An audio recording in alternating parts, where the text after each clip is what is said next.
यता त बजारै बनेछ क्या ऊ हाम्रो बारी उता थियो उहाँ त त्यो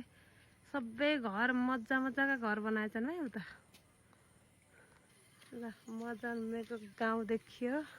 फेरि जन्म गाउँ देखिएपछि फेरि थकेसके मर्छ होला र हाम्रो बाउसे चाहिँ बेलुका खानासाना पकाएर डुल्न आउँथ्यो नि यहाँ ल हाम्रो घर मेरो जन्म घर छिर्नी तालो यहाँ लप्सीको बुटो थियो त्यो त मोटर बाटोले गयो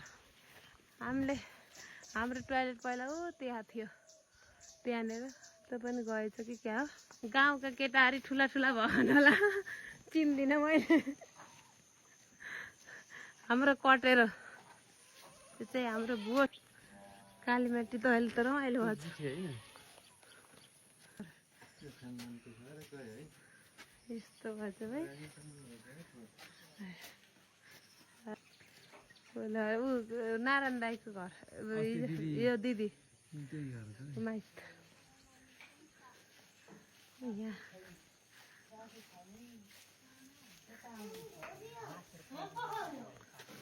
पाहुना आए